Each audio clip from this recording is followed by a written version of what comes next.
Welcome to Sweet Dreams Storytelling, where we unwind, relax, and drift into dreamland. I'm your host Mike, and I'm so glad you stepped joining me tonight. Let's steps get cozy and settle in. Story for this evening is our adaptation of a beautiful novel by Hugh Lofting, The Story of Dr. Dolittle. Chapter 1, The Strange Doctor of Puddleby. In the little town of Puddleby on the marsh, not far from the coast, there once lived a doctor named John Dolittle. He was not like other doctors, not in the least. He did not dress in fine clothes, nor drive a fancy carriage. Instead, he wore a worn hat, a long brown coat with many pockets, and a perpetually thoughtful expression on his face. His hair was always a bit tousled, as if he had just come in from a gust of wind, and his spectacles often slid down to the tip of his nose as he leaned over his books.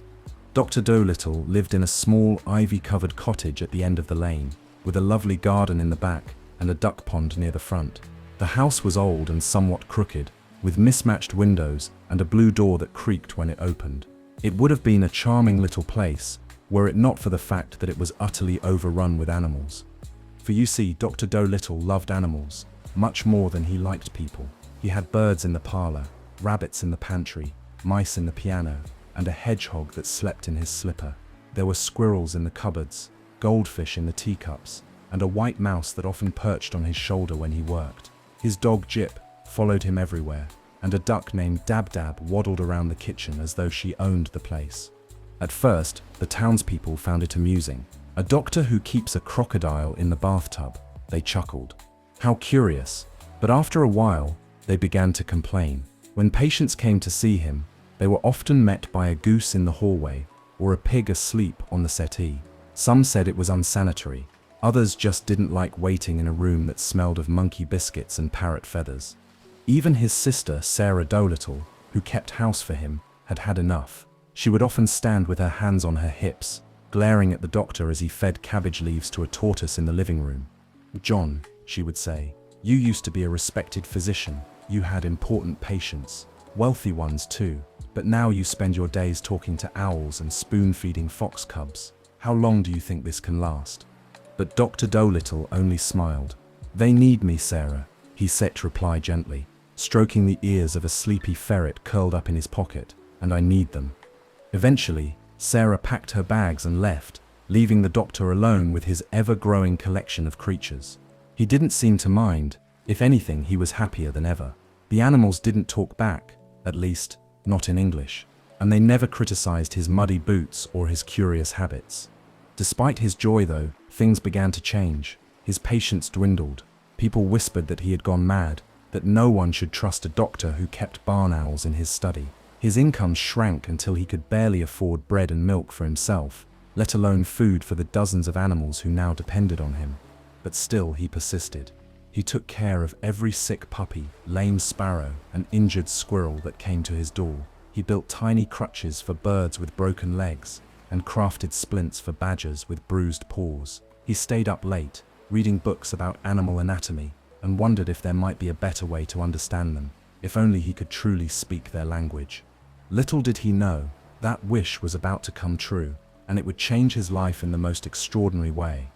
Chapter 2, Polynesia, the Parrot. Of all the animals that lived in Dr. Dolittle's house, and there were many, none were quite so clever or so opinionated as Polynesia the parrot. She was an old African grey, with feathers like silver smoke and sharp eyes that gleamed with mischief. She had been with the doctor for nearly 10 years, far longer than any of the others. In fact, it was she who had first introduced him to the idea that animals might be understood, if only one listened properly. Now Polynesia didn't just squawk and mimic like the parrots in the pet shops. No, she talked, not just repeating human words, but really talked, as though she understood them, and perhaps she did. Dr. Dolittle certainly thought so. She spent most of her days perched on the windowsill in his study, or on the edge of his desk, listening intently as he muttered through his books and scribbled notes with a fountain pen worn down from use. "You're still wasting your time with those medical books, Doctor," she said one day, fluffing her feathers and fixing him with a critical eye. "What you need is a good dictionary, one that translates animal." The doctor blinked, looking up from a large tome titled Diseases of the Digestive System in Humans, a dictionary of animal language. Yes, said Polynesia. Why not? You stir smart enough, if only you weren't set so thick when it comes to the obvious. Animals talk all the time, you just haven't set learned to hear us. But I do hear you, said the doctor, scratching his beard. You speak English quite well too. Polynesia gave a theatrical sigh. Because you taught me.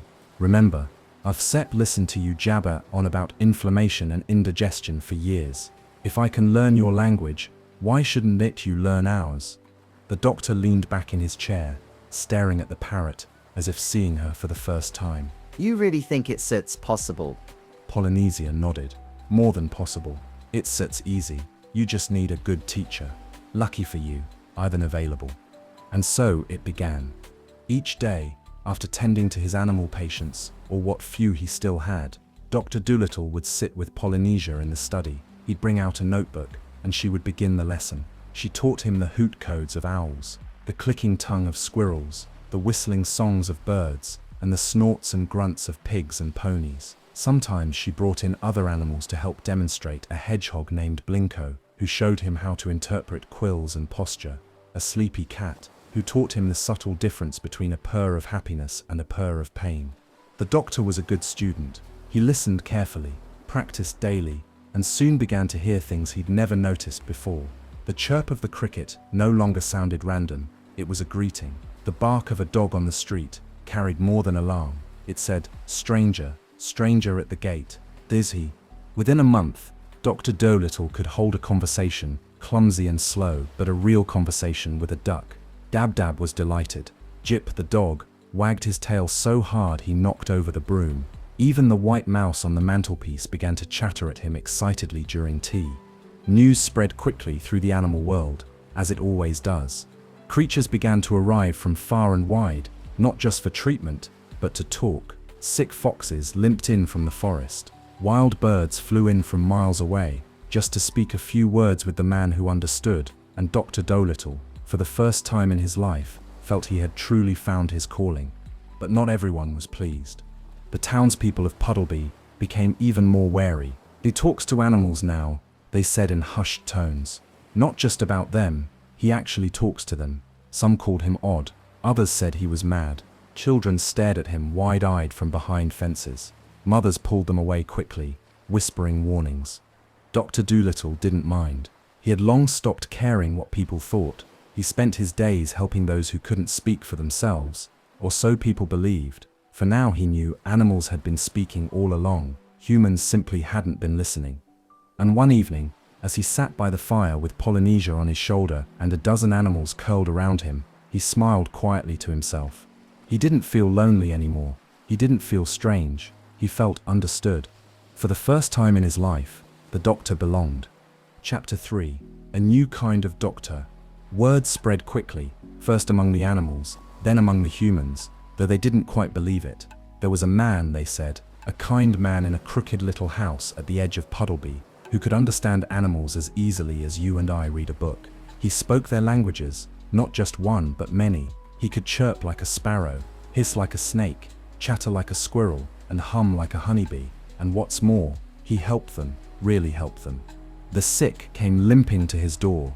Birds flew in with bent wings or broken beaks. Hedgehogs arrived with coughs, foxes with fleas, frogs with fevers, and badgers with bruised paws. Even the owls began visiting by moonlight with quiet questions and whispers about pain. Dr. Dolittle became something entirely new. Not a doctor for people, but a doctor for everything else. He no longer wore his stiff collar and black coat. Instead, he dressed in soft clothes with lots of pockets, useful for carrying acorns for squirrels or tiny bandages for mice. He kept seeds in one pocket and worms in another, just in case he met a tired robin or a hungry hedgehog on the road. His garden became a kind of waiting room. Rabbits nibbled the grass while ducks floated lazily in the pond, waiting their turn. The animals came in orderly fashion. Polynesia organized them, of course. She kept a little chalkboard nailed to a tree by the front gate and wrote appointment times in scratchy letters. Fox at 2 o'clock, it might say, woodpecker at 3:30. Inside the house, the doctor's study looked more like a natural history museum than a room for medicine. Bottles of herbs and powders lined the shelves, alongside feathers, shells, and bones. A bookcase held volumes titled On the anatomy of frogs and treating beak injuries in small songbirds. There were cages, but only for temporary use, and padded perches, tiny stretchers, and magnifying glasses. The doctor learned something new every day. From the animals themselves, he discovered treatments no human doctor had ever imagined. A mole taught him how certain roots could stop bleeding. A deer explained how to reduce swelling with moss and cool mud. A squirrel once showed him how to wrap a broken paw using only leaves and spider silk. And in return, Dr. Dolittle gave them care, patience, and understanding. He listened. He never hurried, never mocked, and never doubted their words. Even when a shivering rabbit claimed her dreams made her feel sick, or a chameleon insisted he turned purple when sad. To most humans, it all sounded absurd, but to Dr. Dolittle, it was perfectly natural. Children began to peer over the hedges, giggling at the sight of a goat being spoon-fed from the doctor's teacup. They saw the duck, Dab-Dab, wearing spectacles and reading the newspaper aloud. They watched as Jip, the dog, proudly carried his own medical bag, filled with ointments and tiny scissors, trotting beside the doctor like a nurse. But their parents frowned. The grown-ups didn't understand. The doctor no longer saw human patients, and that, they said, was irresponsible. They stopped waving when they saw him in town. Some crossed the street. A few even said he should be locked up. The doctor didn't mind much. "I'd rather be useful to creatures who appreciate it," he told Polynesia one evening, sipping warm milk while Blinko the hedgehog curled up in his lap. "I told you so," said Polynesia smugly, preening her wings. "It's seps about time someone gave animals the respect we deserve." "Still," the doctor said softly, staring out the window at the moonlit garden, "I wonder what more there is to learn. I can talk to them, yes, but what if I could go where they come from, into the deep forests across the oceans, to the places where humans rarely go?" Polynesia gave a knowing look. "Adventure, doctor, that sips what you sip to craving." He smiled. "Perhaps I am." And deep in the shadows of the hedge, where the fireflies blinked and the mice nestled together in the roots, something stirred, a whisper through the grass, a rustle of wings, a messenger from far, far away. The Dr. Sept's journey was just beginning. Chapter 4, The Monkey Sept's Message. It was a grey and blustery morning in Puddleby on the Marsh, the sort of day when most creatures stayed tucked in their nests or burrows. A cold wind swept over the meadows, rattling the windows of Dr. Dolittle's cottage and sending a flurry of leaves skittering across the doorstep. Inside, all was peaceful. The doctor sat in his study, poring over a letter from a heron in Yorkshire who had a bothersome limp. Dab-Dab the duck stirred porridge in the kitchen, and Polynesia dozed on the windowsill, one eye cracked open just in case something interesting happened. And something very interesting was about to happen. There came a frantic tapping on the window pane. At first, the doctor thought it was a branch blown loose by the wind, but then it came again, faster, sharper, more urgent. Tap, tap, tap. Before he could rise from his chair, a small, shivering figure hurled itself through the open upper pane, tumbled across the floor, and landed in a trembling heap at the doctor's feet. It was a monkey. A small African monkey with a long tail, thin arms, and frightened, intelligent eyes. His fur was soaked from the rain and full of burrs and bits of bramble, as though he had come a long, long way, and quickly. Dr. Dolittle knelt beside him at once. "Polynesia," he called, even as he reached for a towel and a bowl of warm water. "Come quickly. This little fellow is in trouble." Polynesia flew to his shoulder in an instant, eyes sharp and wide. The monkey Sip's lips trembled as he tried to speak, his tiny fingers clinging to the Dr. Sip's sleeve. "Doctor," he rasped in a voice barely above a whisper, "you must come, please. It Sips the monkeys in Africa. They're dying, all of them." The room went still. Even Dab-Dab dropped her ladle. Polynesia spoke first, her tone suddenly serious. "The jungle's beyond the Bight of Benin," the monkey gasped, "near the Great Baobab Grove. We don't know what Sip's causing it. They just grow weak, then weaker still. They cough, they stop eating, and then they die." He buried his face in the towel, exhausted. "I was sent to find you," he went on between sobs. "The elders said you could help. They said, you sir, the only one who might understand us, the only one who might care." Dr. Dolittle's brow furrowed. His hands moved with gentle efficiency, wrapping the monkey in a dry blanket. placing a steaming mug nearby and instructing Jip to fetch the bottle marked camphor and clove. But his mind was already racing. Africa, a deadly sickness among the monkeys. A plea carried over land and sea. "How did you get here?" he asked softly. "Birds," the monkey said, his voice hoarse, "carried me part of the way. A kind albatross brought me across the ocean. Then I walked. I didn't stop. I couldn't stop." The doctor sat back, silent for a long moment. Finally, he stood. "Polynesia," he said firmly. "We are going to Africa." The parrot looked at him, surprised, then slowly nodded. "I rather thought you said say that," she said. The animals burst into chatter and concern. Jip barked happily, wagging his tail. Dab looked worried about the packing. The white mouse asked what Africa was. Even the hedgehog blinked sleepily and asked if there would be biscuits on the boat. But Dr. Dolittle was already pulling out maps, making lists in his neat looping script and asking questions of the monkey. What symptoms appeared first? What sips their diet like in that region? Do the fruit bats seem affected? What sips the color of their tongues when they fall ill? For the rest of the day, and far into the evening, preparations began. Polynesia started gathering information from the birds who had flown south. Jip sniffed out the strongest crates and baskets for travel. Dab wrote a shopping list for ship supplies and insisted that someone remember the peppermints. And the doctor, with his heart full of worry and wonder, stared out the window at the rain. Africa, a continent he had only read about. He had always dreamed of seeing the great elephants, the tall giraffes, the hidden valleys where no man had walked. But now he would go not as a tourist, not as a scientist, but as a doctor, an animal doctor on a mission to save the monkey kind.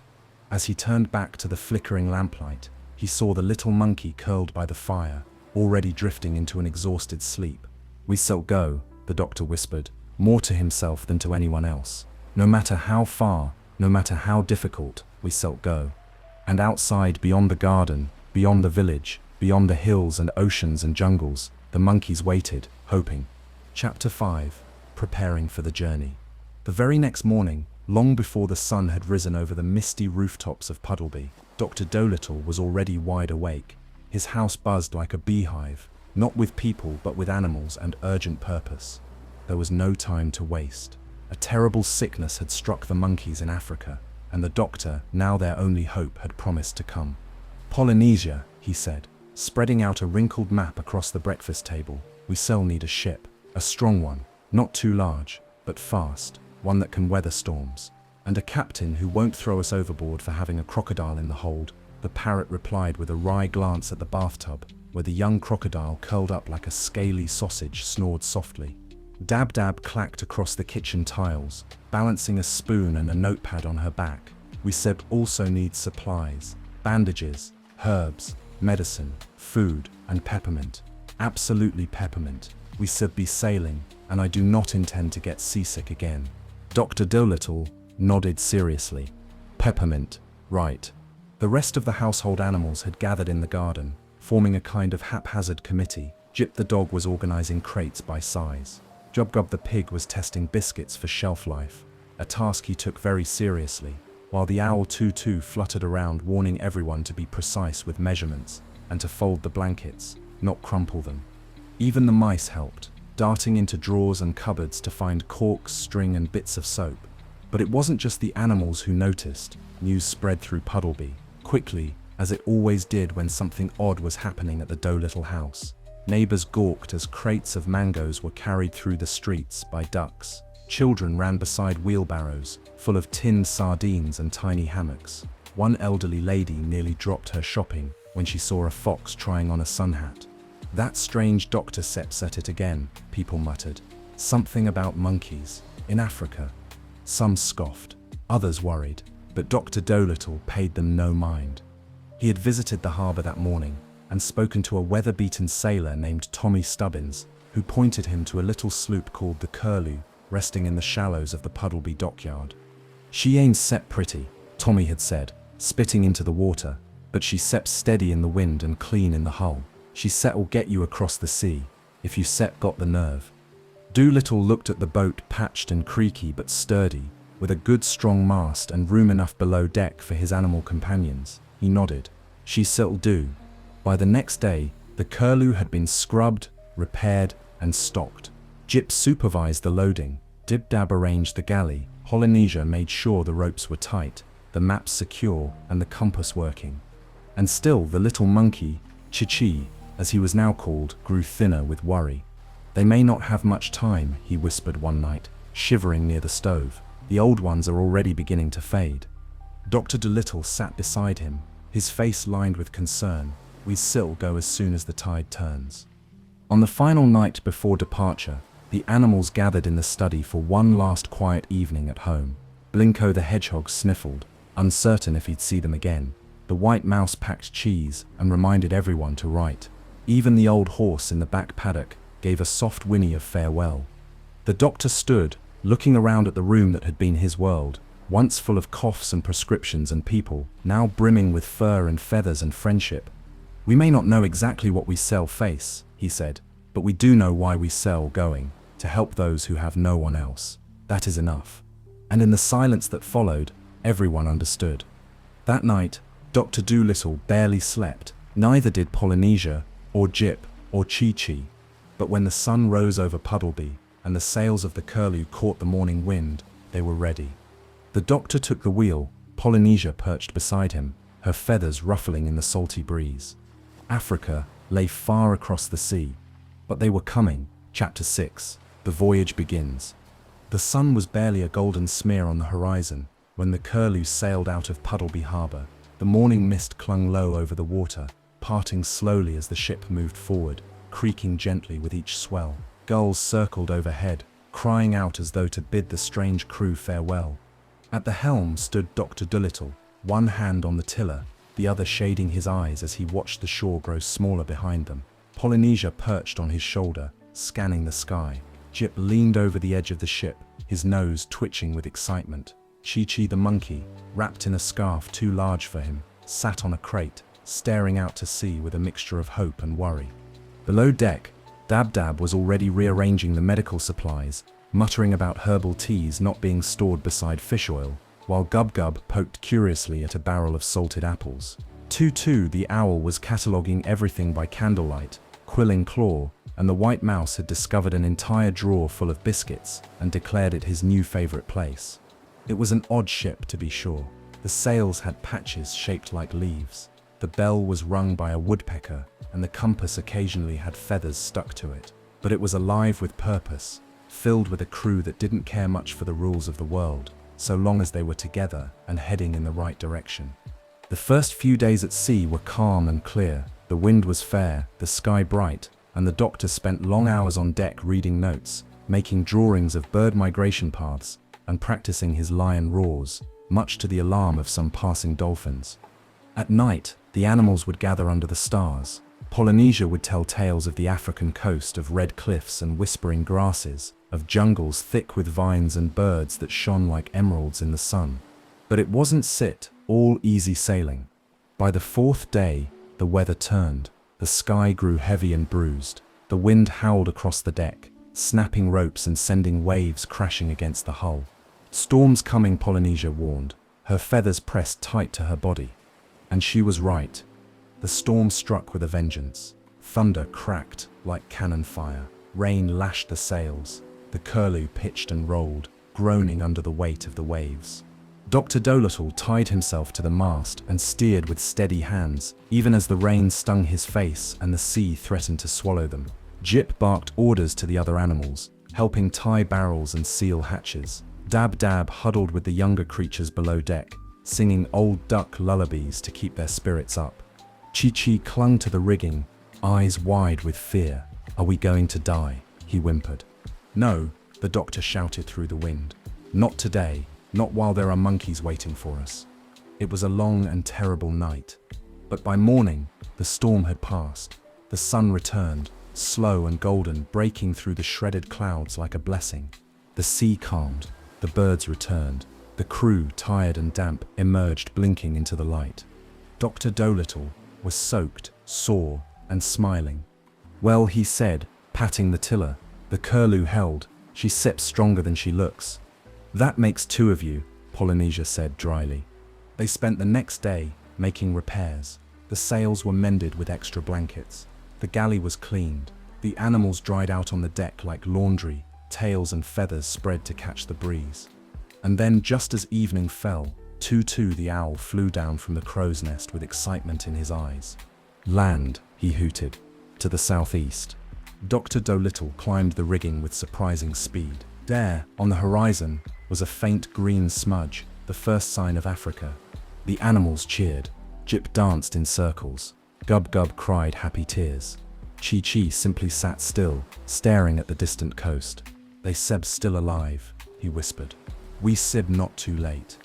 Dr. Dolittle placed a gentle hand on the monkey's shoulder.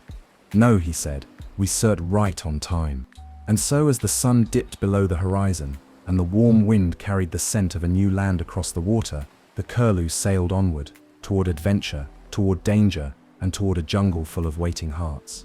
Chapter 7. Shipwrecked and Rescued. The next morning brought a golden sunrise and a light breeze. Birds wheeled overhead as the Curlew glided toward the coast of Africa. The scent of salt gave way to something richer: warm earth, distant flowers, the wildness of a land untouched by winter's chill. From the crowsaps nest Tutu the owl called out, jungle ahead, dense and green, and cliffs to the north. Dr. Dolittle, standing at the wheel, narrowed his eyes. "We still anchor in a cove, perhaps, somewhere quiet, somewhere safe." "Safe," Polynesia repeated with a dry laugh. "In Africa, that sips a lovely dream. But dreams have a way of dissolving quickly." The coastline looked calm, even inviting, but hidden beneath the sunlit water were rocks, jagged, dark, and sharp as broken glass, too shallow to see until it was too late. It happened all at once.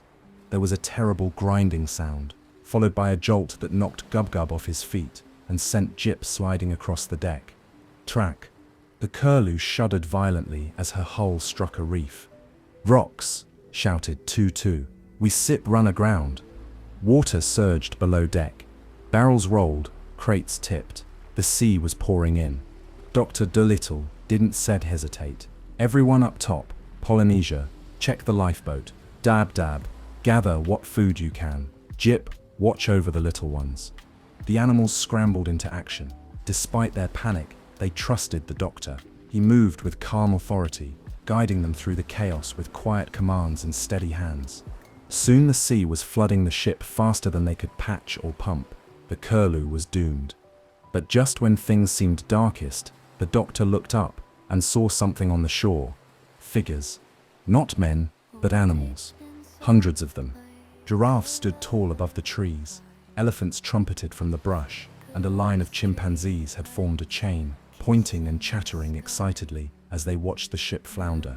One older gorilla stood at the water's edge, waving a stick wrapped with leaves like a flag. He shouted something. The doctor couldn't quite hear, but Chi Chi did. "They sev come to help," the little monkey cried. "The jungle tribes, my people." Then came the dolphins. A sleek grey fin sliced through the water beside the ship. Then another and another. A dozen dolphins surrounded the sinking Curlew, whistling and clicking urgently. One of them popped its head up and barked in a tone that was unmistakably polite. "Permission to assist?" Dr. Dolittle leaned over the rail and bowed, gladly accepted.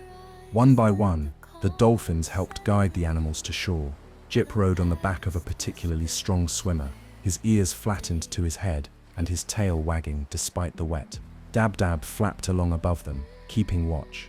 Gub Gub, who couldn't swim, was hoisted into a tub and towed behind like a bobbing apple.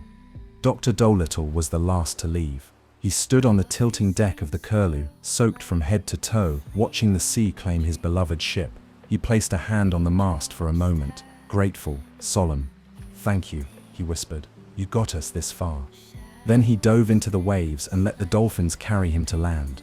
When he staggered onto the beach, coughing and spluttering, the animals cheered. The jungle echoed with the sounds of celebration. Birds cried out from the canopy. Drums thudded somewhere deeper in the forest. A band of monkeys danced around the doctor, hooting and hugging and calling his name. "You made it!" cried one. "You really came." Chi Chi rushed forward, eyes wide with joy. "Doctor, this is my uncle, Koba. He leads the southern tribe. They heard we need help and came early." "Koba," The old gorilla stepped forward. He was large and powerful, but his eyes were kind. He reached out a broad hand and touched the doctor's shoulder with deep respect. "Welcome, man who speaks. Welcome to our land." Dr. Dolittle, soaked, bruised, and smiling, bowed low in reply. "Thank you," he said. "We said've come to heal." And so, though the sea had taken their ship, the jungle had opened its arms. They were safe. They were not alone. And the true adventure was only just beginning. Chapter 8.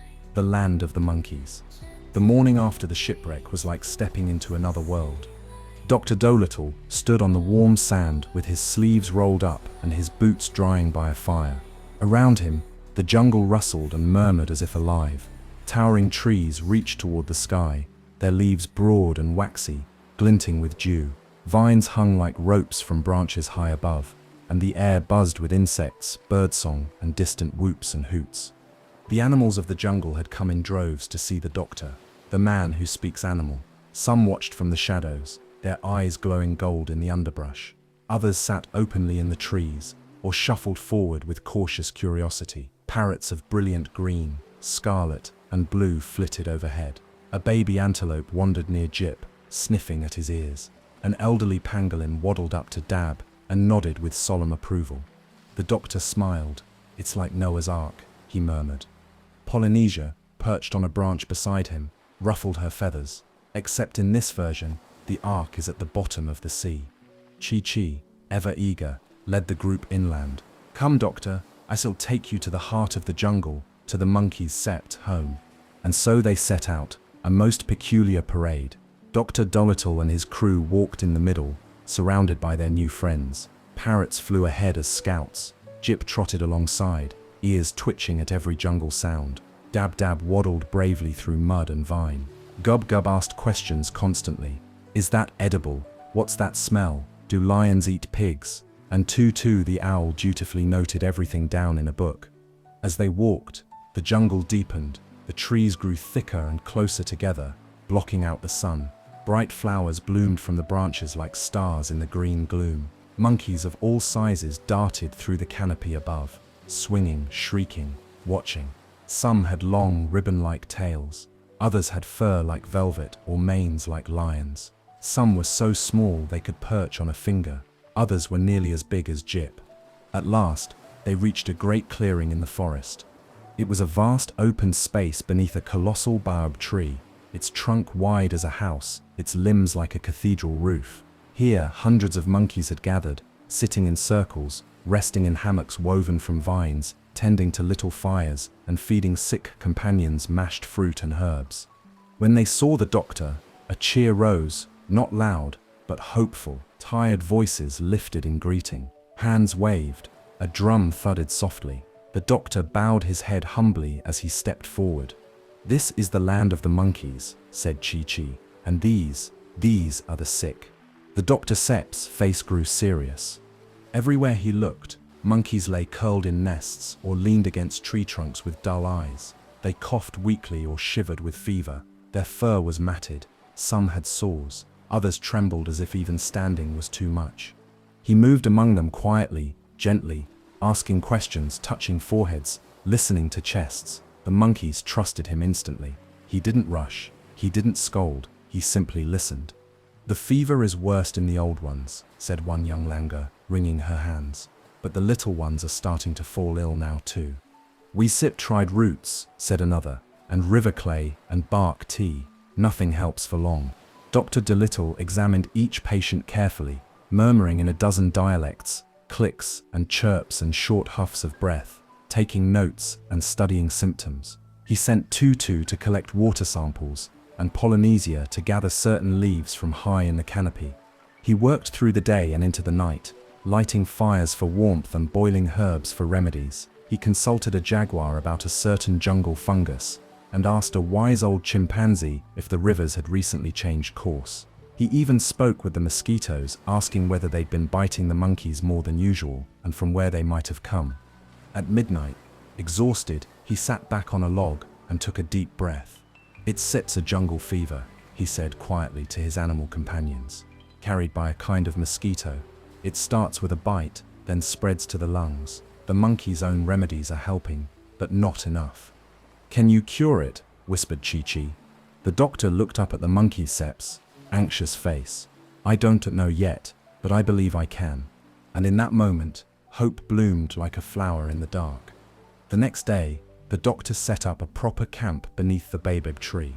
Jip stood guard.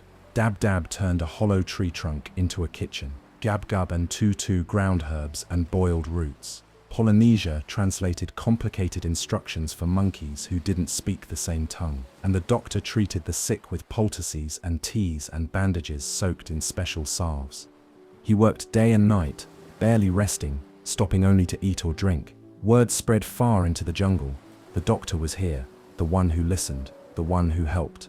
Animals came from miles around to assist. Elephants carried water, parrots delivered messages, ants cleaned wounds with surprising gentleness. And slowly, ever so slowly, the monkeys began to recover. One morning, a very old mandrill who had not spoken in days sat up and asked for mashed bananas. Later that afternoon, a young lemur, whose fever had broken, began to sing. And that evening, as fireflies blinked through the trees and the moon climbed high above the jungle, Dr. Dolittle finally smiled, a weary, joyful smile. They were not cured, not yet, but they were healing. Chapter 9. The Doctor Cures the Sickness. For days and nights, Dr. Dolittle lived and worked under the enormous baobab tree at the heart of the jungle. It had become his hospital, his laboratory, his camp, and his home. All around him, animals moved with a quiet urgency. Monkeys carrying bowls of broth, parrots delivering herbs, antelope bringing fresh water in hollowed gourds. The doctor scarcely rested, with sleeves rolled up, spectacles perched at the tip of his nose, and his voice gentle but firm. He worked from morning until midnight, and sometimes longer.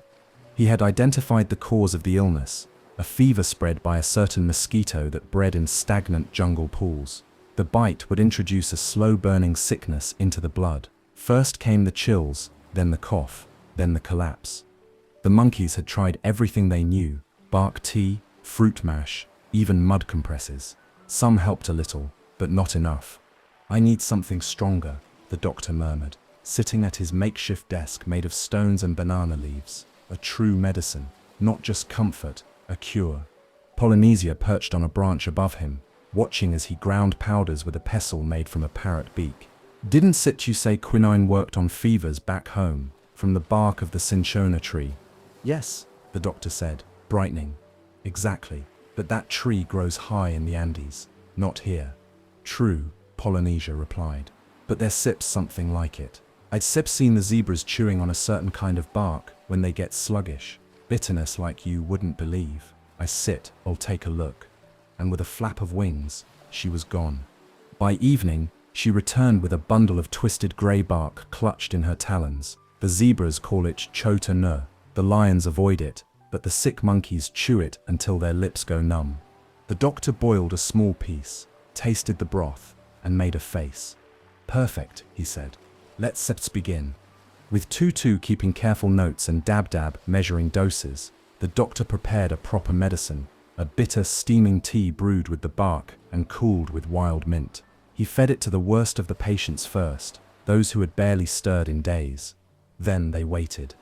On the second day, the fever began to break in one of the elder monkeys. By the third, 3 more sat up and asked for food. By the 4th day, a whole tree of monkeys broke into excited chatter as one of their cousins, long feared lost, stood up on shaky legs and gave a weak but cheerful whoop. Hope returned to the jungle like spring after winter. Soon the doctor was training monkeys to brew the medicine themselves, carefully teaching them to measure the bark and steep it just long enough. He showed the younger ones how to inspect mosquito pools, how to break the surface tension with oil or fish leaves to stop the insects from breeding. He gave tiny illustrated lectures beneath the baobab tree, chalkboards made of banana leaves, sticks as pointers, squirrels taking notes. And while not all the students were attentive, Gub-Gub, for instance, fell asleep in nearly every class. The monkeys were eager, and they learned quickly. One day, a family of vervet monkeys arrived from the western slope of the jungle. They had carried their sick grandmother on a sling of vines all the way through the rain. When the doctor gave her the medicine, she recovered within 3 days, and blessed him by wrapping his head in a wreath of flowers and calling him the great healer who listens. Soon, the sick list grew shorter and the healthy grew braver. The jungle, once filled with the sound of coughing and sorrow, was now alive with chatter and laughter. Young monkeys swung through the trees again. Old monkeys sat by the fire, telling stories. And everywhere the doctor went, animals bowed their heads in respect. "You Stev done it," whispered Chi-Chi one evening, his voice full of awe. "You saved them." Dr. Dolittle sat back against the tree trunk, wiping his brow. He looked older, tired, yes, but his eyes still sparkled. "No," he said softly, "we did it." Polynesia chuckled, spoken like a true doctor of the jungle. That night, under a sky blazing with stars and moonlight silvering the treetops, the monkeys threw a celebration. They drummed on hollow logs. They danced in vines. The parrots formed swirling colors overhead, and the elephants trumpeted from the river in booming approval. Bananas were roasted, nuts were cracked, and honeycombs were shared. At the center of it all sat Dr. Dolittle, surrounded by creatures of every shape and size, his heart full, not of pride, but of gratitude. And as he looked around at his unlikely family, the creatures who had welcomed him and worked beside him, he thought to himself, "This is why I came, not just to cure the fever, but to remind the world that animals are not beneath us, they are beside us." Chapter 10. Captured by the King. The celebration beneath the baobab tree had gone long into the night.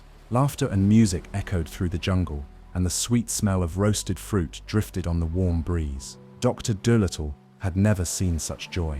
The monkeys danced and chattered, the parrots sang in harmony, and even the shyest creatures, tortoises, pangolins, and lizards, crept out from their hiding places to share in the moment. But in the far corners of the jungle, not everyone was pleased. Word of the doctor's arrival had spread quickly, and it reached the ears of a human king, King Jolliginki, ruler of a small coastal kingdom nestled between the cliffs and the river delta. He was not a kind king, nor a wise one. He was proud and suspicious, and he did not like strangers meddling in his lands, especially not foreigners who talked to animals. "Who is this Dolittle?" he barked, sitting on his carved wooden throne beneath a palm leaf canopy. "A magician? A spy? A man with a ship and a circus of beasts, coming ashore without permission? Unacceptable." His advisors, who feared him more than they respected him, nodded nervously. "We believe he has cured a jungle sickness, Your Majesty," said one. "The monkeys praise him as a healer." The king scoffed. "Pah, monkeys, their opinions are worth no more than the chattering of wind in trees." "But the animals love him," whispered another, "and the people do too. They say he listens, that he helps." King Jolliginki's eyes narrowed. "Then I must act before he becomes too popular." And so, early one morning, while Dr. Dolittle and his companions were packing supplies for the journey home, a detachment of the king's guards, silent-footed and stern-faced, appeared on the edges of the clearing. They wore red and gold robes, carried spears and nets, and surrounded the camp in moments. The animals froze. Jip growled. Polynesia flew to the treetops with a shriek of warning. Dab-Dab flapped her wings angrily, and Tutu blinked behind his spectacles, muttering, "This is most irregular." The captain of the guards stepped forward and unrolled a scroll. By decree of His Royal Majesty King Jolliginki, he read in a clipped voice, "Dr. John Dolittle of Puddle Beyond the Marsh is hereby accused of unlawful entry, unauthorized healing, and dangerous fraternization with non-human intelligences." Dr. Dolittle blinked. "Fraternization with what? You mean talking to animals?" "That sets the one," the captain said briskly. "Now, if you please, come quietly." "I will not," Polynesia cried. "You pompous pack of peacocks." But Dolittle raised his hand gently. "Wait," he said. "There's Sips no need for a fight." He turned to his friends. "We Sip done what we came to do. If I must answer to this king, I will. Let Sips go peacefully, for now."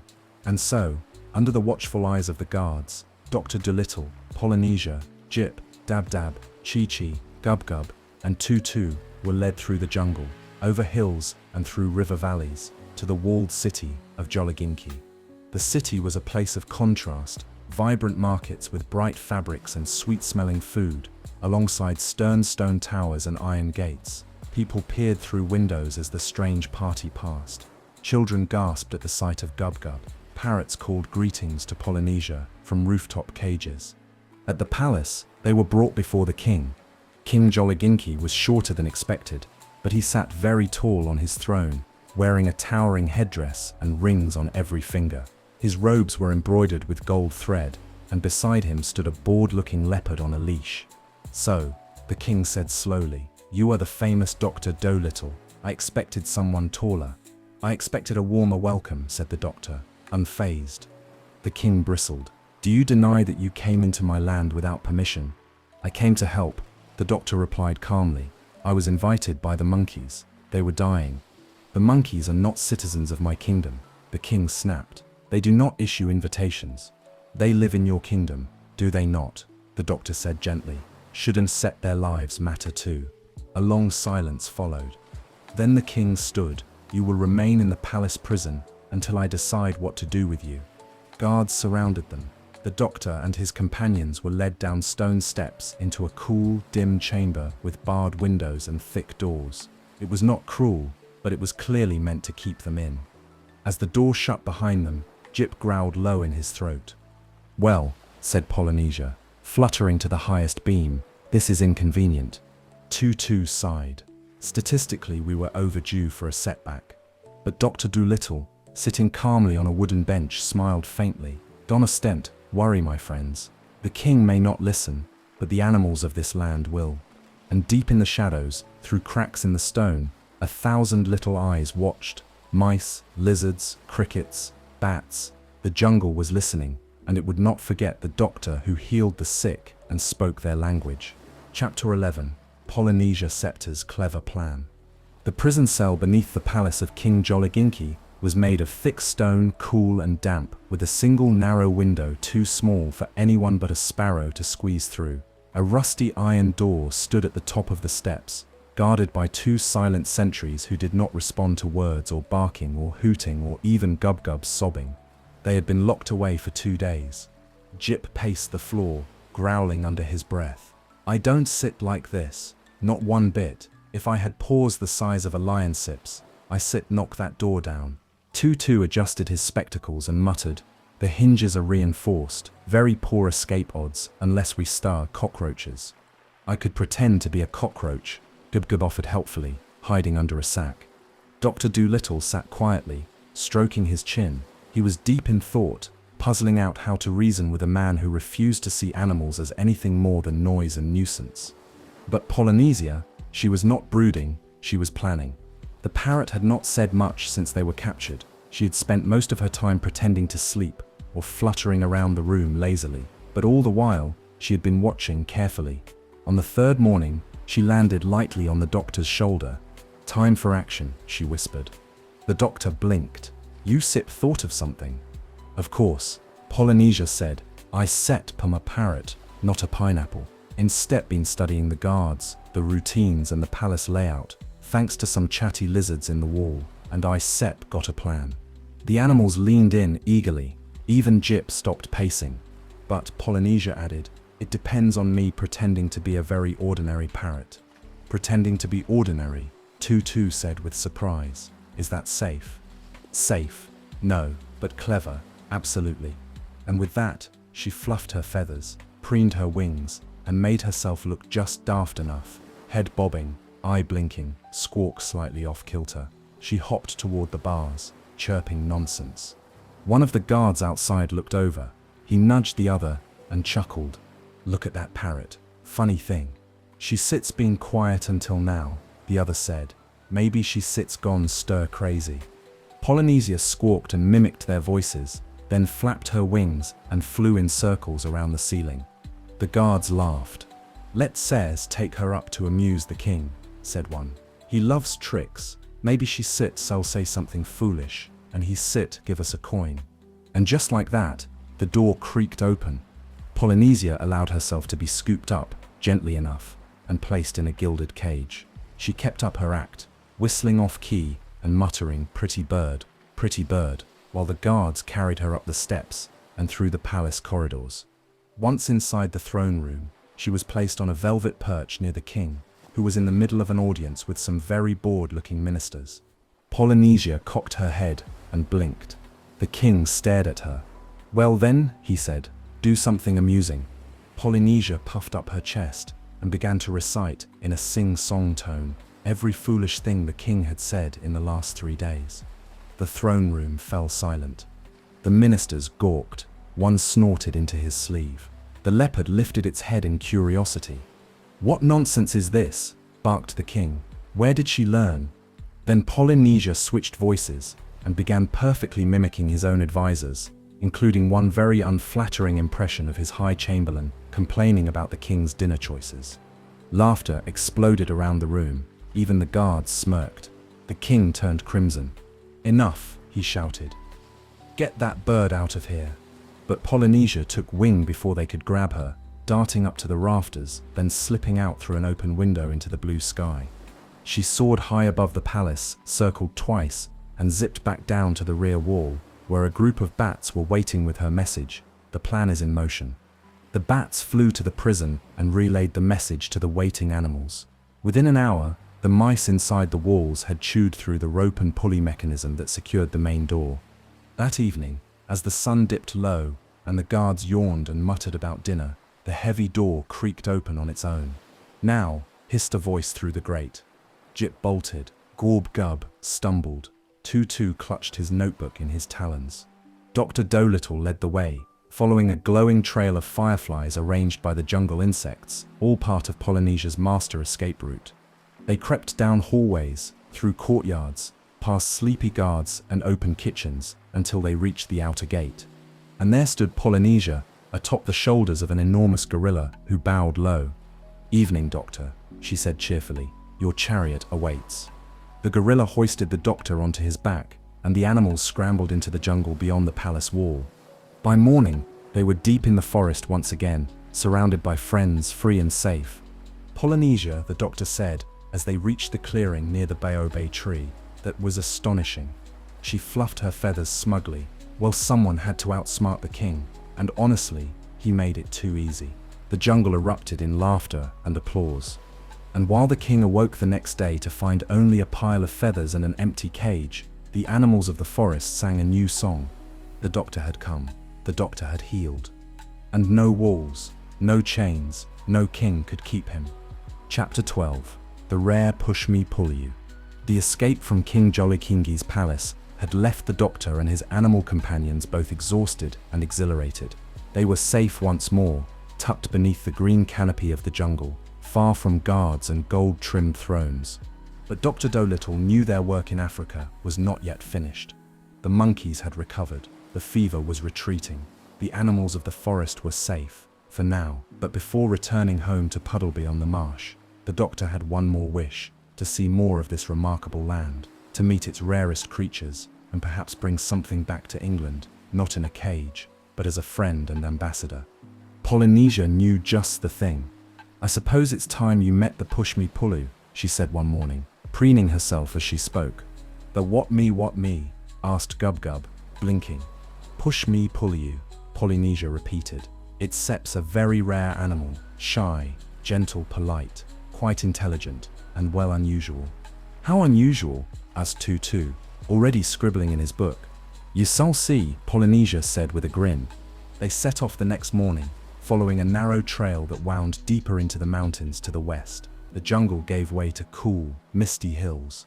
The trees here were taller, older, and wrapped in moss. Streams trickled from rock ledges, and the air was filled with birdsong and the sweet smell of orchids.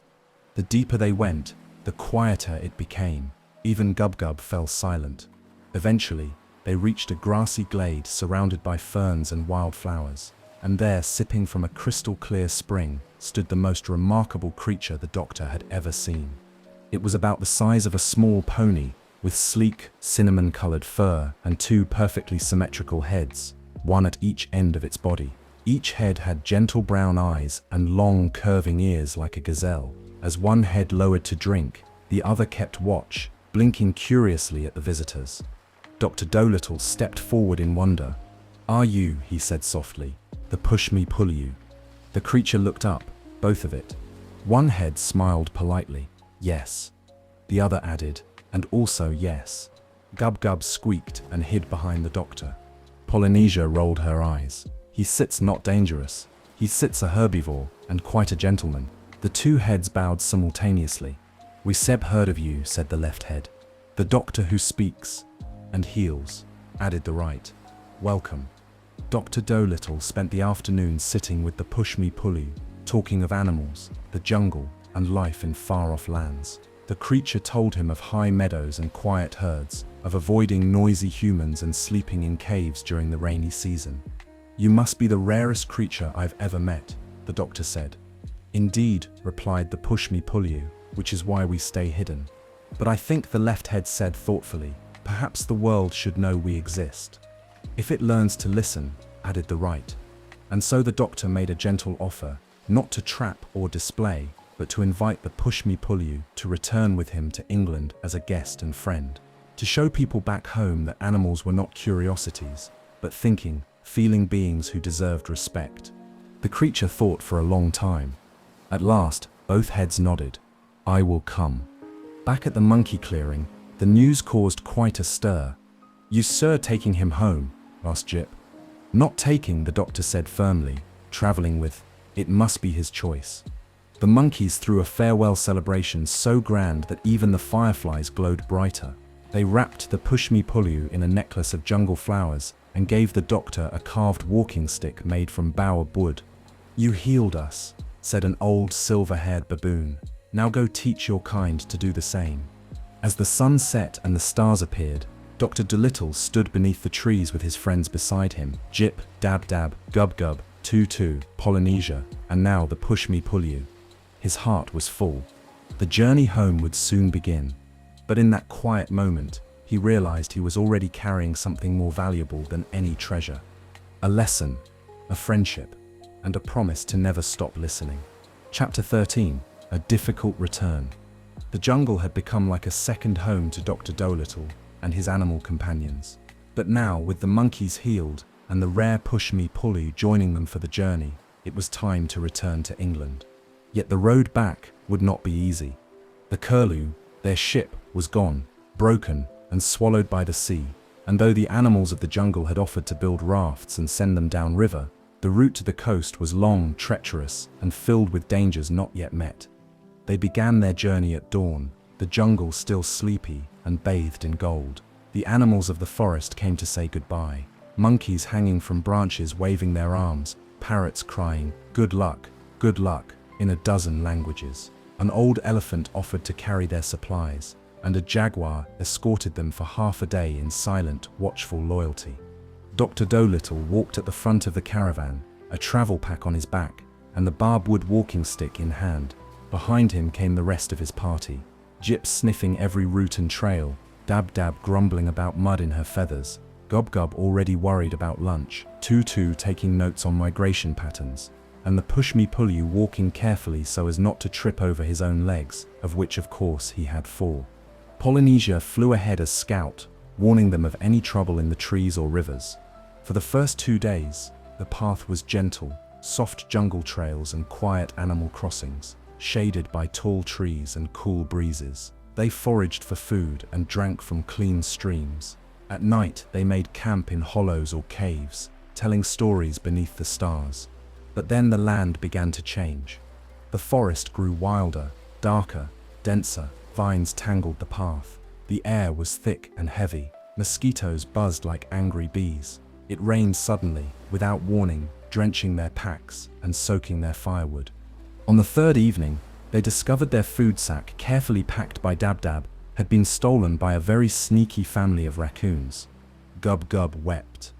I was saving that yam for a special occasion, he wailed. Which occasion? Asked Tutu. Any occasion, sobbed Gub Gub.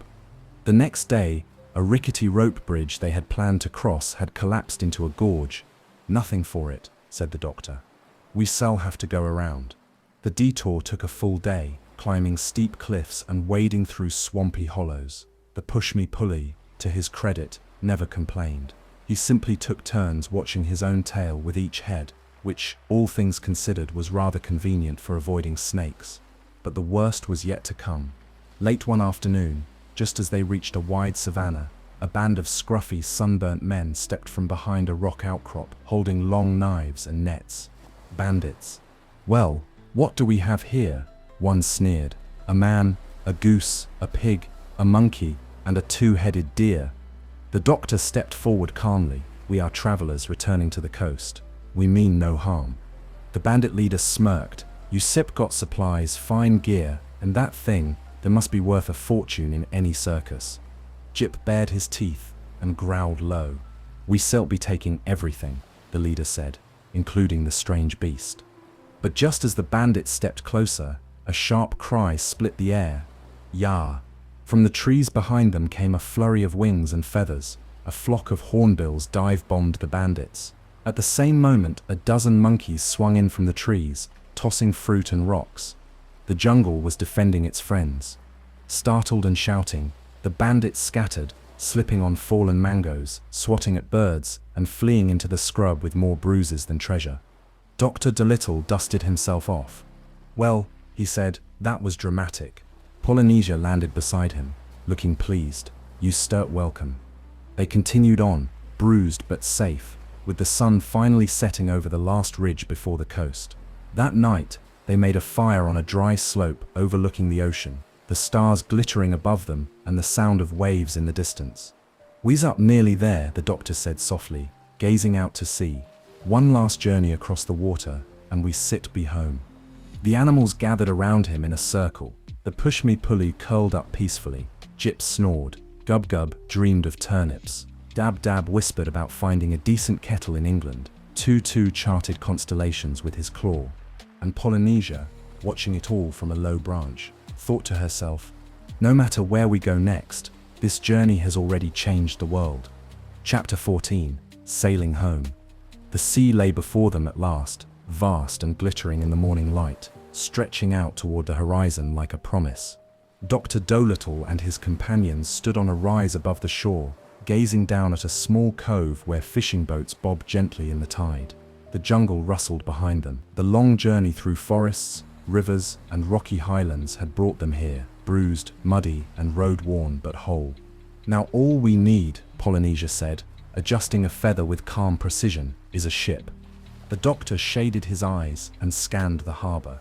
There, among the fishing boats and trading vessels, sat a modest but sturdy schooner painted blue and white. It looked clean, well-kept, and most importantly, seaworthy. Tutu studied it with his sharp eyes. 2 masts, good lines, recently oiled rigging. I sipped give it a 78% chance of not sinking. Good enough, said the doctor. With help from a friendly harbor porpoise, they discovered that the ship belonged to a Portuguese sailor named João Barbosa, a kind-hearted man who had once raised a sick gull back to health and believed deeply in the kindness of animals.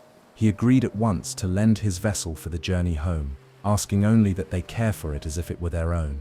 I never carried a 2-headed animal before, he chuckled, tipping his hat to the push-me-pulley, but I suppose there's steps a first time for everything. The animals helped load the ship. Jip oversaw the stacking of supplies. Dab-Dab organized food stores by freshness and crunchiness. Gub-Gub, after promising not to eat everything, was given the job of monitoring the root vegetables. Tutu made nautical charts, and Polynesia supervised everything, of course. By afternoon, the sails were unfurled, the wind was fair, and the schooner, newly christened the Second Curlew in memory of the first, set sail from the warm African coast toward the green hills of England. It was a peaceful voyage, at first. The sun shone daily, the wind carried them steadily, and the sea sang beneath the hull. The doctor spent long hours at the railing, deep in thought. He missed the jungle already, the rustling trees, the curious monkeys, the great baobab tree, where he had cured the sick and made lifelong friends. But he also felt a tug toward home, toward his crooked little cottage in Puddleby-on-the-Marsh, toward quiet days in the garden, and gentle evenings with Jip at his feet, and Dab-Dab clattering in the kitchen. Some evenings he sat with the push-me-pulley on the deck, and told stories about the English countryside. I still show you clover fields, he said, and duck ponds, and bookshops, and I still introduce you to Mrs. Trellis Sit's tabby cat. If she sits still alive, she sits terribly grumpy, but I think you sit get on. I look forward to it, said both heads at once. But not every day was calm.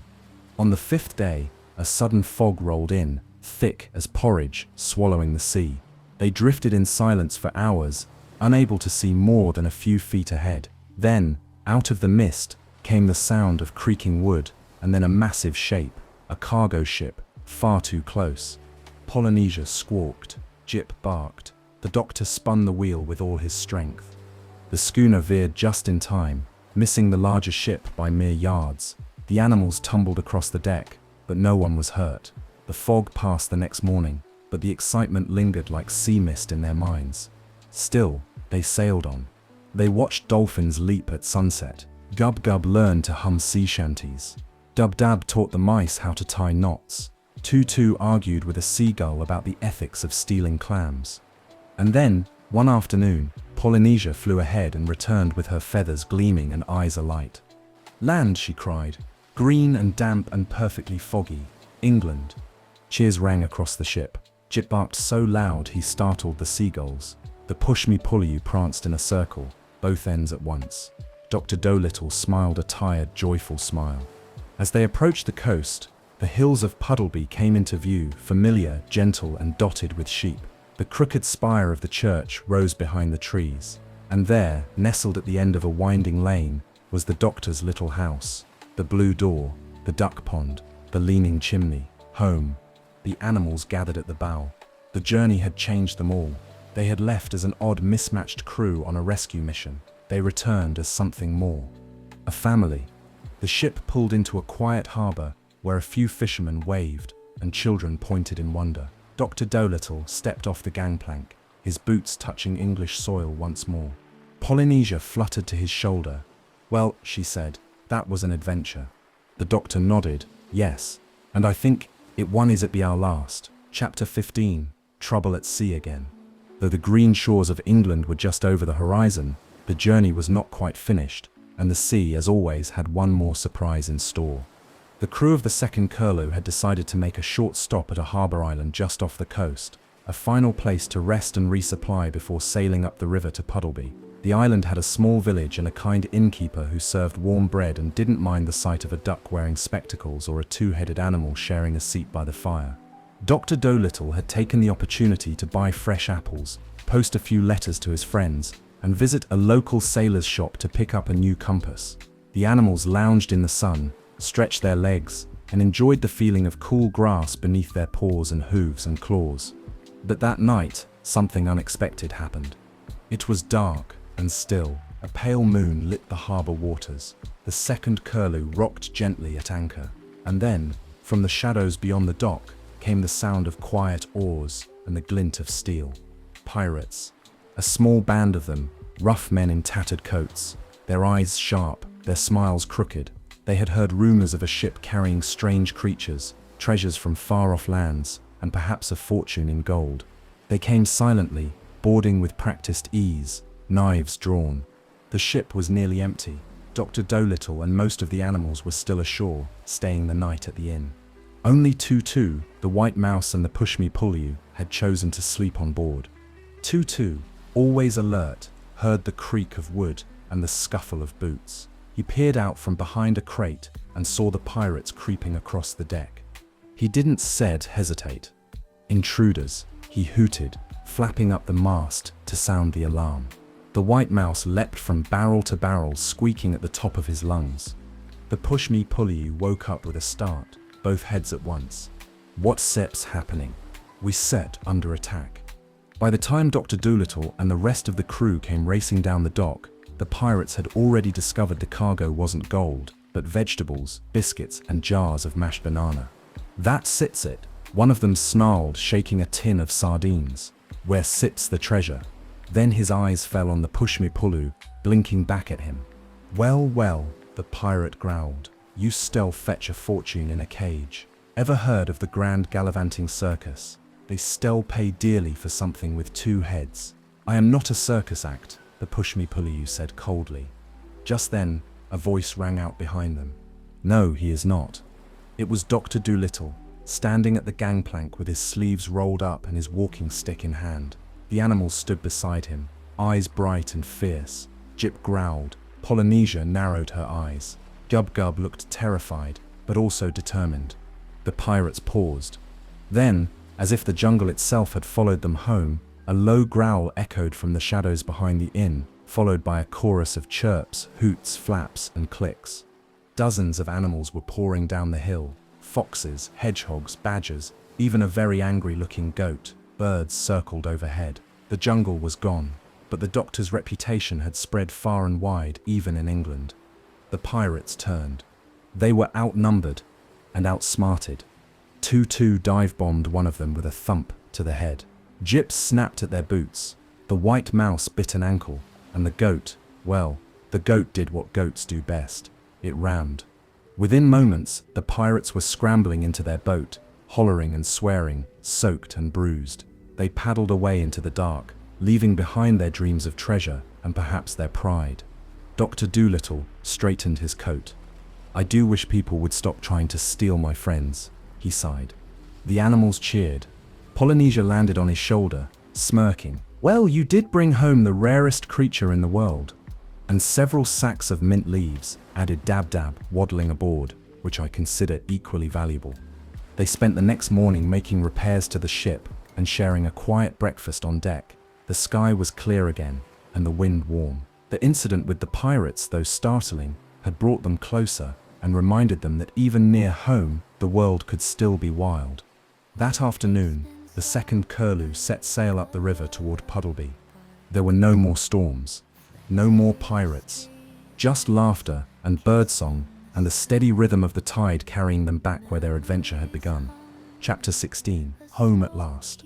The second curlew sailed gently up the river, its patched sails puffed full by a cheerful breeze. Along the banks, spring had awakened the countryside. Green fields rolled out like quilts, buttercups dotted the meadows, and sheep grazed lazily beneath the hedgerows. Birds flitted from branch to branch, and the air smelled of blossoms and wet earth. Dr. Dolittle stood at the bow with his arms folded, gazing at the familiar curve of the river. Behind him, his companions gathered, Polynesia on the rigging, Jip wagging his tail, Dab Dab fussing over a satchel of tea leaves, Jibgub bouncing in excitement, Tutu reading his notes aloud, and the Pushmi-Pulu calmly admiring the scenery with both heads.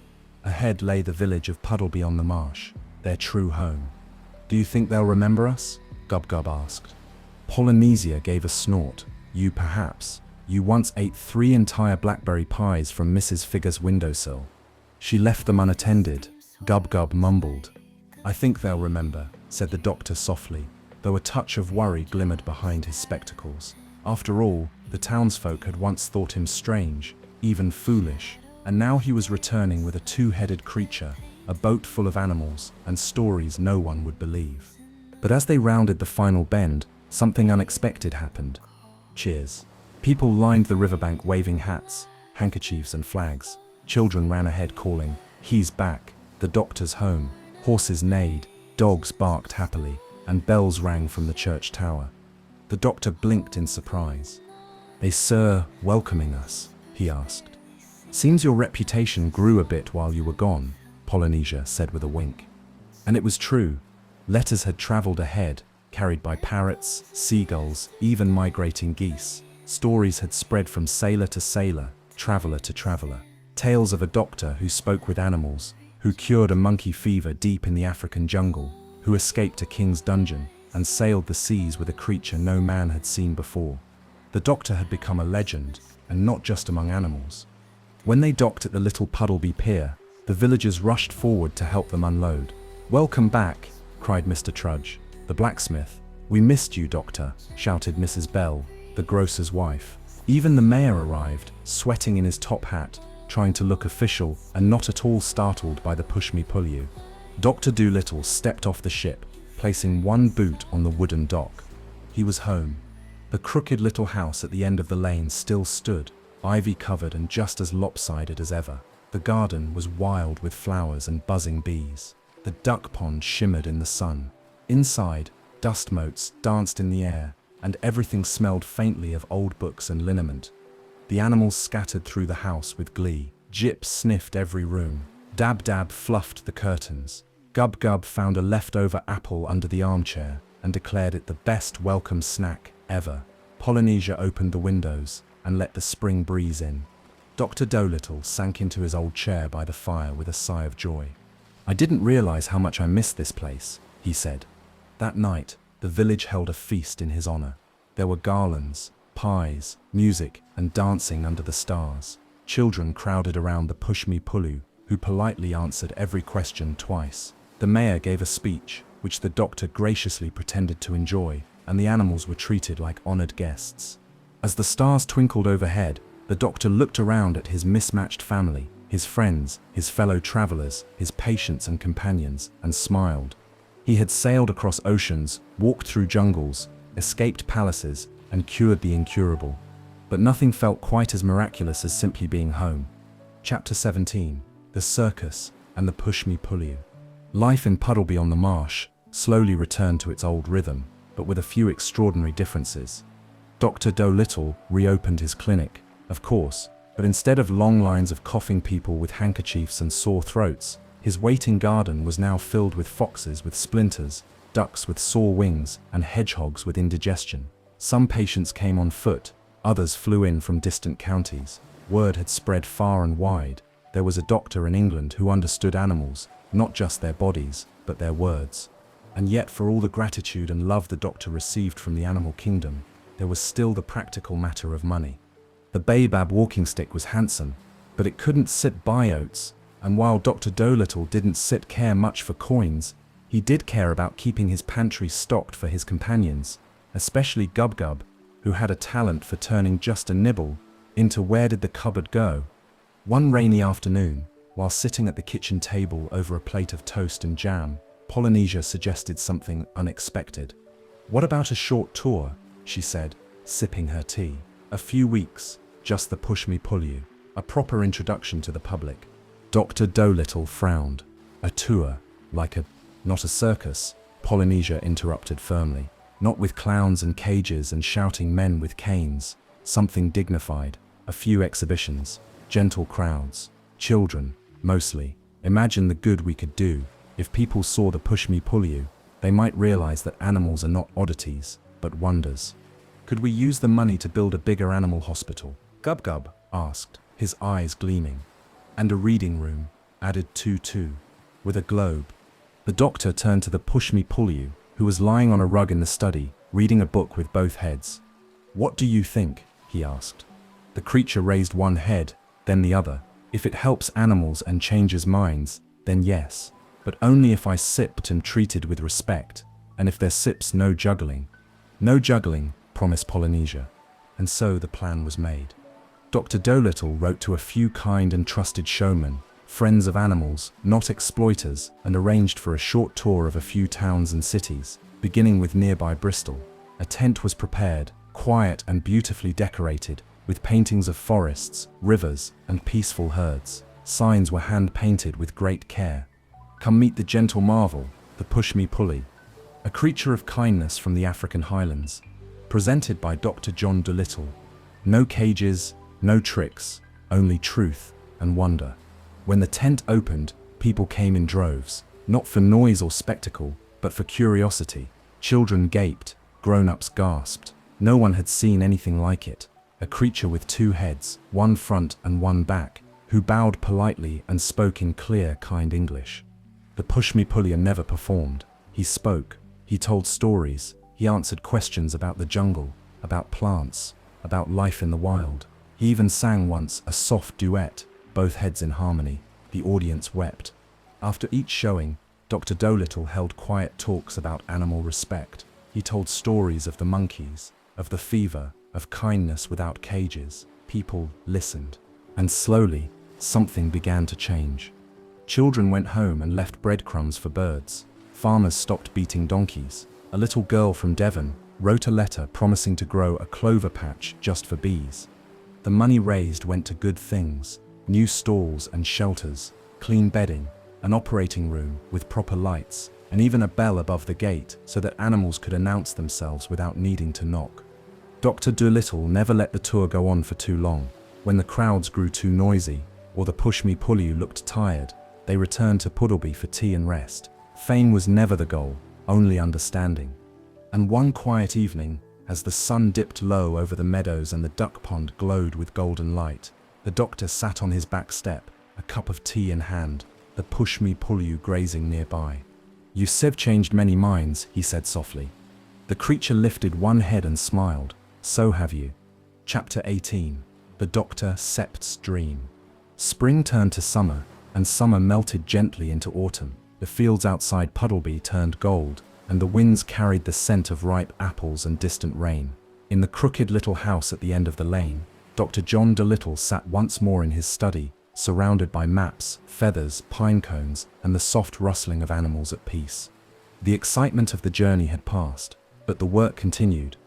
Each day new animals arrived: hedgehogs with earaches, sparrows with bruised wings, badgers with sprained ankles. Some came from nearby farms, others traveled for miles, following whispers that somewhere in England there lived a man who listened. And Dr. Dolittle always listened. He spoke kindly to every creature. He brewed teas, wrapped paws, pulled splinters, and taught the village children to feed the birds in winter. His home, once considered strange, had become a place of quiet wonder. People no longer crossed the street to avoid him. They brought scraps for foxes and asked questions about owls. But even in peace, the doctor's heart stirred restlessly. One chilly evening, after the lamps were lit and the animals had settled into their favorite spots, Jip by the fire, Gub Gub snoring under a blanket, Dab Dab folding napkins in the kitchen, Dr. Dolittle sat by the window, a cup of tea in hand, gazing out into the starlit dark. Polynesia fluttered down beside him. "You've been staring at the sky for an hour," she said softly. The doctor smiled. "Have I? I was thinking about the Arctic geese. They still be flying south soon." Said Polynesia, following his gaze. "You start dreaming again, John." "Always," he said with a chuckle. There was a pause, the kind that comes between two old friends who know what the other is thinking without needing to ask. "I want to go further," he admitted at last. "There are still animals I've never met, voices I've never heard.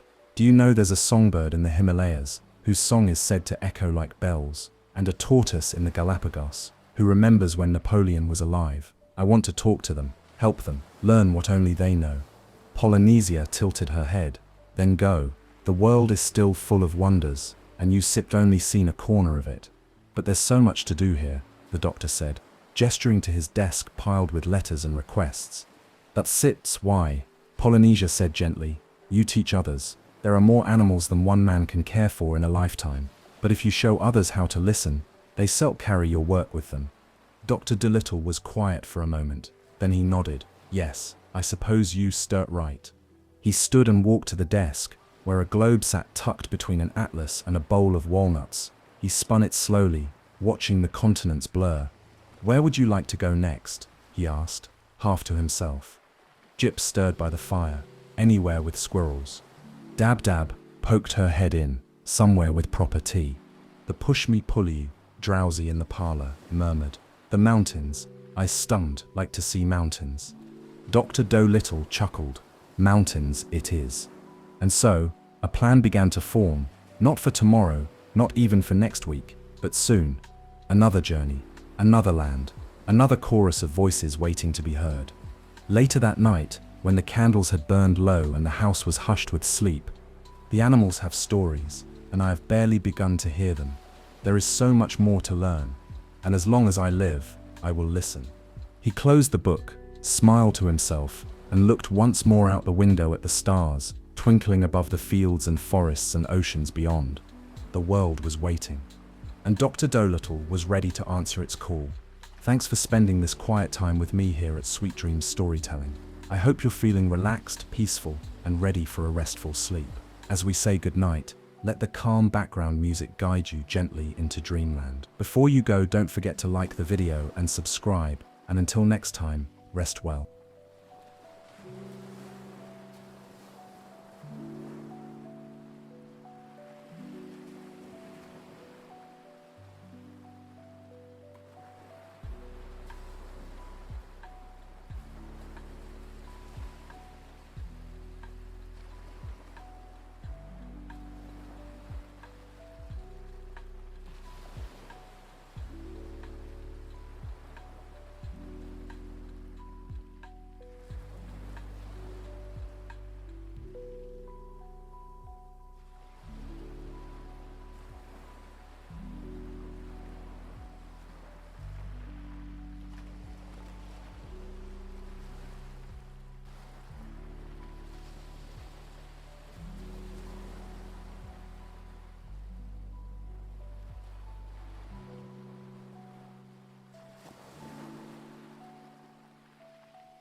tape spins soft like a lullaby. Flicker of streetlights kissing the sky. Memories humming a smoky hue. Yesterday lingers but feels brand new. Ooh.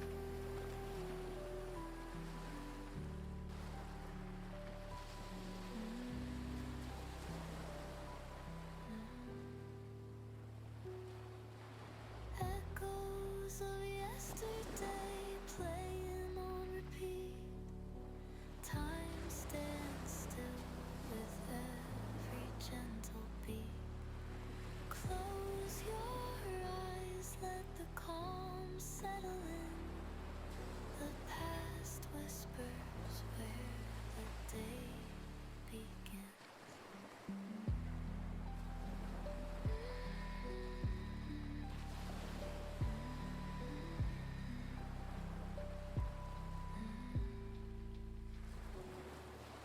Coffee steam swirls